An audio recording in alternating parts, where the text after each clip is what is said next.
ನಮಸ್ಕಾರ. ಶಬಾಷ್ public TV. ನೀವೊಂದು ಸವಾಲು ನನಗೂ ಕೊಟ್ಟಿದ್ದೀರಾ.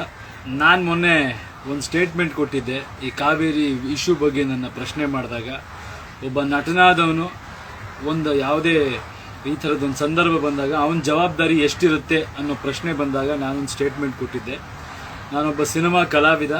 ನನ್ನ ಡಿಪಾರ್ಟ್ಮೆಂಟಲ್ಲಿ ನಾನು ಎಷ್ಟು ಕರೆಕ್ಟಾಗಿ ಕೆಲಸ ಮಾಡಬೇಕು, ನಾಡಿನ ಸಂಸ್ಕೃತಿಯ ರಾಯಭಾರಿಗಳು ನಾವಾಗಿರ್ತೀವಿ.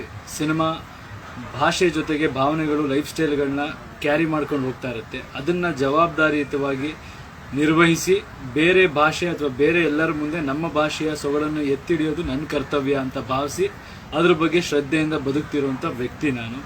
ಜೊತೆಗೆ ನನಗೆ ಸಾಮಾಜಿಕ ಕಳಕಳಿನೂ ಇದೆ, ಜವಾಬ್ದಾರಿನೂ ಇದೆ. ಆ ಅರಿವು ನನಗಿದೆ.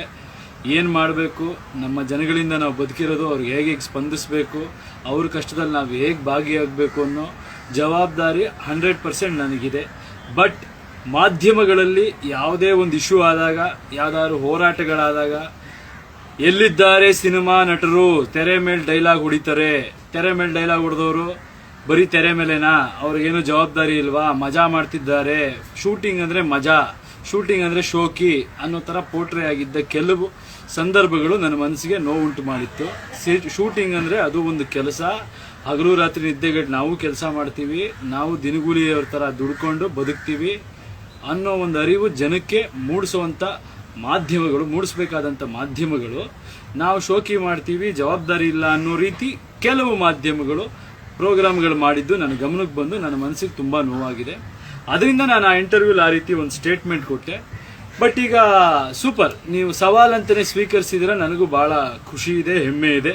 ಎಷ್ಟು ಕೋಟಿ ವ್ಯವಹಾರ ಮಾಧ್ಯಮಗಳು ಕರ್ನಾಟಕದಲ್ಲಿ ಮಾಡ್ತಾ ಇವೆ, ಎಷ್ಟು ಸಿನಿಮಾಗಳು ಮಾಡ್ತಾ ಇವೆ ಅಂತ ನೋಡಿದ್ರೆ ಸಿನಿಮಾಗಳು ಮಾಡೋದಕ್ಕಿಂತ ಹೆಚ್ಚಾಗಿ ಮಾಧ್ಯಮಗಳು ಮಾಡ್ತಾ ಇದ್ದಾವೆ. ನ್ಯೂಸ್ ಚಾನಲ್ ಆಗ್ಬೋದು, ಎಂಟರ್ಟೈನ್ಮೆಂಟ್ ಚಾನಲ್ಗಳಾಗ್ಬೋದು, ಕೋಟ್ಯಾಂತರ ರೂಪಾಯಿ ರೆವಿನ್ಯೂ ಕರ್ನಾಟಕದಿಂದ ತಗೋತಾ ಇದ್ದಾರೆ. ನಿಮಗೆ ಸಾಮಾಜಿಕ ಕಳಕಳಿ ಎಷ್ಟಿದೆ ಅನ್ನೋದು ನಾನು ಟೆಸ್ಟ್ ಮಾಡಬೇಕಿತ್ತು. ಅದರಿಂದ ನಾನು ಈ ಸವಾಲಿಸಿದೆ. ಪ್ರೋಗ್ರಾಮ್ ಮಾಡೋದು ಅಂದ ತಕ್ಷಣ ಎಲ್ಲೋ ಒಂದು ದಿನ ಒಂದು ಚರ್ಚೆ ಮಾಡಿಬಿಡೋದಲ್ಲ. ಒಂದಿನ 1 ಅವರ್ ಚರ್ಚೆ, 2 ದಿನ 1 ಅವರ್ ಚರ್ಚೆ ಅಲ್ಲ. ನಿಮ್ಮ ಸವಾಲಿಗೆ ನಾನು ರೆಡಿ ಇದ್ದೀನಿ. ಮತ್ತೆ ನಾನು ಅದಕ್ಕೆ ಕನ್ಫರ್ಮೇಷನ್ ಕೊಡ್ತೀನಿ, ಕ್ಲಾರಿಫಿಕೇಶನ್ ಕೊಡ್ತಾ ಇದ್ದೀನಿ, ಕ್ಲಿಯರ್ ಆಗಿ ಹೇಳ್ತಾ ಇದ್ದೀನಿ.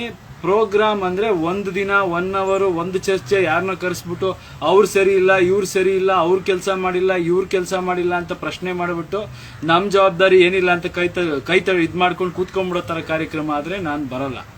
ಅಕಸ್ಮಾತ್ ನಿಜವಾದ ಕಾಳಜಿ ನಿಮಗಿತ್ತು ಅಂದರೆ ಜನಗಳ ಪರವಾಗಿ ಯಾವ ಹಂತಕ್ಕೆ ಬೇಕಾದರೂ ನಿಂತ್ಕೋತೀವಿ. ರೈತರ ಬಗ್ಗೆ ನಿಮಗೆ ನೀವು ಹೇಳೋ ಅಂತ ಅಥವಾ ಜನಗಳ ಮುಂದೆ ತೋರಿಸೋ ಅಂತ ಬೇರೆಯವ್ರ ಕಾಳಜಿ ಇದೆಯಾ ಅಲ್ವಾ ಅಂತ ಪ್ರಶ್ನೆ ಮಾಡುವಂಥ ಕಾಳಜಿ ನಿಮ್ಮಲ್ಲಿದ್ದೆ ಅಂದರೆ ನಾನು ರೆಡಿ ಇದ್ದೀನಿ. ನನ್ನ ಕೆಲಸ ಕಾರ್ಯಗಳನ್ನ ಬಿಟ್ಟು ಅಥವಾ ನನ್ನ ದಿನದಲ್ಲಿ ಹೆಂಗಾದ್ರೂ ಸರಿ ನಾನು ಟೈಮ್ ತೆಗಿತೀನಿ, ನಾನು ಪ್ರೋಗ್ರಾಮ್ಗಳು ಮಾಡ್ತೀನಿ.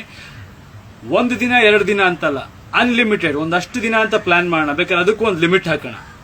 ಎವ್ರಿ ಪ್ರೈಮ್ ಸ್ಲಾಟಲ್ಲಿ ನನಗೆ ಟೈಮ್ ಕೊಡಿ. ಆ ರೈತರ ಸಮಸ್ಯೆಗಳು ಏನೇನಿದೆ ಚರ್ಚೆ ಮಾಡೋಣ. ಆ್ಯಂಡ್ ಬರೀ ಚರ್ಚೆ ಮಾಡಿ ಅವ್ರು ಮಾಡಿಲ್ಲ ಇವ್ರು ಮಾಡಿಲ್ಲ ಅನ್ನೋದಲ್ಲ, ಪರಿಹಾರನೂ ಕಂಡುಹಿಡ್ಕೊಳ್ಳೋಣ. ಯಾವಾಗಲೂ ಪ್ರಶ್ನೆ ಮಾಡ್ತಿರ್ತಿರಲ್ಲ ಏನು ಜವಾಬ್ದಾರಿ ಇದೆ ಅಂತ, ನಾನು ತೋರ್ಸಕ್ಕೆ ನಾನು ರೆಡಿ ಇದ್ದೀನಿ. ನಿಂತ್ಕೊಂಡೇ ಬಿಡೋಣ, ಅದೇನು ಸಮಸ್ಯೆ ಇದೆ. ಯಾಕಂದರೆ ಎಲ್ಲ ಹೋರಾಟಗಳಿಗೂ ನಾನು ಹೋಗಿದ್ದೀನಿ.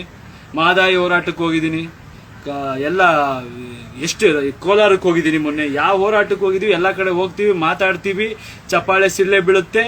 ಬಟ್ ಏನಾಗ್ತಿದೆ ರೈತರಿಗೆ ಏನಾದರೂ ಉಪಯೋಗ ಆಗ್ತಿದೆಯಾ ಅದರಿಂದ? ಅಥವಾ ಯಾರಿಗಾದ್ರೂ ಪರಿಹಾರ ಸಿಕ್ಕಿದೆಯಾ? ಅದೇನೇನು ಸಮಸ್ಯೆ ಇದೆ ಎಲ್ಲರೂ ಬರೀ ಅವ್ರ ಮೇಲೆ ಇವ್ರ ಮೇಲೆ ಬೆರಳು ತೋರಿಸ್ತಿದ್ದೀರಲ್ಲ. ನಾನು ಇನ್ನೊಬ್ಬರ ಮೇಲೆ ಬೆರಳು ತೋರ್ಸಕ್ಕೆ ಇಷ್ಟಪಡಲ್ಲ. ಮಾಡೋಣ ಬನ್ನಿ ಕೆಲಸ. ರೈತರ ಬಗ್ಗೆ ನಿಜವಾಗ್ಲೂ ಕಾಳಜಿ ಇತ್ತು ಅಂದರೆ ಈಗ ನೀವು ಕೊಟ್ಟಿರೋ ಸವಾಲಿಗೆ ನಾನು ರೆಡಿ ಇದ್ದೀನಿ. ಎಲ್ಲರೂ ಬರೀ ಅವ್ರ ಮೇಲೆ ಇವ್ರ ಮೇಲೆ ಬೆರಳು ತೋರಿಸ್ತಿದ್ದೀರಲ್ಲ, ನಾನು ಇನ್ನೊಬ್ಬರ ಮೇಲೆ ಬೆರಳು ತೋರ್ಸಕ್ಕೆ ಇಷ್ಟಪಡಲ್ಲ. ಮಾಡೋಣ ಬನ್ನಿ ಕೆಲಸ. ರೈತರ ಬಗ್ಗೆ ನಿಜವಾಗ್ಲೂ ಕಾಳಜಿ ಇತ್ತು ಅಂದರೆ ಈಗ ನೀವು ಕೊಟ್ಟಿರೋ ಸವಾಲಿಗೆ ನಾನು ರೆಡಿ ಇದ್ದೀನಿ. ಟಿವಿಲಿ ಕಮರ್ಷಿಯಲ್ಸ್ ಕೊಡಬೇಕು ನೀವು. ಕ್ಲಿಯರ್ ಆಗಿ ಹೇಳ್ತಾ ಇದ್ದೀನಿ. ಆಡ್ಸ್ ಬರುತ್ತಲ್ಲ, ಬರೀ ಪ್ರೋಗ್ರಾಮ್ ಅಂತಲ್ಲ, ಆಡ್ಸ್ಗಳು ಕೊಡಬೇಕು ರೈತರಿಗೆ ಸಂಬಂಧಪಟ್ಟಾಗಿ. ಅಕಸ್ಮಾತ್ ನೀವು ರೆಡಿ ಇದ್ರೆ ಟಿವಿಲಿ ಪ್ರೋಗ್ರಾಮ್ ಎಷ್ಟು ಬೇಕಾದ್ರೆ ಅನ್ಲಿಮಿಟೆಡ್ ಪ್ರೋಗ್ರಾಮ್ ಪ್ರೈಮ್ ಸ್ಲಾಟ್ಗಳಲ್ಲಿ ಬೇಕಾದ್ರೆ ಫಿಕ್ಸ್ ಮಾಡೋಣ. 1 ತಿಂಗಳು 2 ತಿಂಗಳು ಪ್ರೋಗ್ರಾಮ್ ಮಾಡೋದಾಗ್ಲಿ. Ads, unlimited ads. ಹೆಂಗೆ ನಿಮಗೆ 15 ಸೆಕೆಂಡ್ 20 ಸೆಕೆಂಡ್ಸ್ ಕೊಡ್ತೀರಾ, ಆ ಕ್ಯಾಂಪೇನ್ ನಡಿಬೇಕು, ಆಡ್ಗಳು ನಡಿಬೇಕು. ಅದಕ್ಕೆಲ್ಲ ನೀವು ರೆಡಿ ಇತ್ತು ಅಂದರೆ ರಂಗನಾಥ್ ಸರ್ ನನಗೆ ಭರವಸೆ ಕೊಟ್ರೆ ಐ ಆಮ್ ರೆಡಿ. ನಾನು ಬರ್ತೀನಿ, ನೋಡೋಣ. ಯಾಕಂದ್ರೆ ಯುವಕರಲ್ಲಿ ಕಾವೇರಿ ವಿಷಯ ಅಥವಾ ನಾಡು ನುಡಿ ವಿಷಯ ಅಂತ ಬಂದ ತಕ್ಷಣ ಇಡೀ ಊರಿಗೆ ಬೆಂಕಿ ಹಚ್ಚೋಷ್ಟು ಕಿಚ್ಚಿದೆ ಅಂದ್ರೆ ಆ ಬೆಂಕಿಲಿ ರೈತರ ಮನೆ ದೀಪ ಬೆಳಗಿಸೋಷ್ಟು ಕಾಳಜಿನೂ ಇದೆ, ಆ ಶಕ್ತಿನೂ ಇದೆ ಅಂತ ನಾನು ನಂಬ್ತೀನಿ. ಆ ದೀಪ ಬೆಳಗಿಸೋ ಕೆಲಸ ಆದ್ರೆ ನಾನು ರೆಡಿ. ಬೆಂಕಿ ಹಚ್ಚೋ ಕೆಲ್ಸಕ್ಕೆ ನಾನು ಯಾವತ್ತೂ ಬರಲ್ಲ. ದೀಪ ಹಚ್ಚೋ ಕೆಲ್ಸಕ್ಕೆ ನೀವು ರೆಡಿ ಅಂದ್ರೆ ರಂಗನಾಥ್ ಸರ್ ನನಗೆ ಭರವಸೆ ಕೊಟ್ರೆ ರೆಡಿ ಇದ್ದೀನಿ.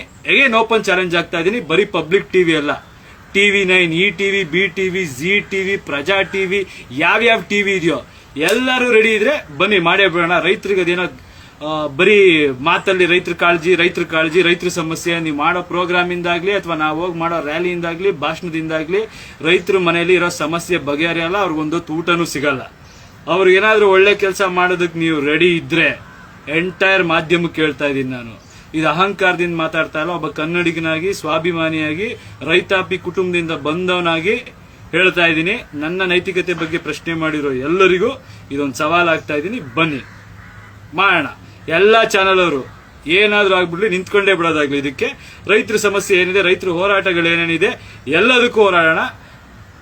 ಬಾಯಿ ಮಾತಲ್ಲಿ ನಿಲ್ಸೋದಲ್ಲ. ನೀವ್ ಹೆಂಗೀಗ ಓಪನ್ ಸವಾಲ್ ಕೊಟ್ಟಿದ್ರೆ ನಾನು ಕೊಟ್ಟಿದ್ದೀನಿ, ಮಾಡಿ.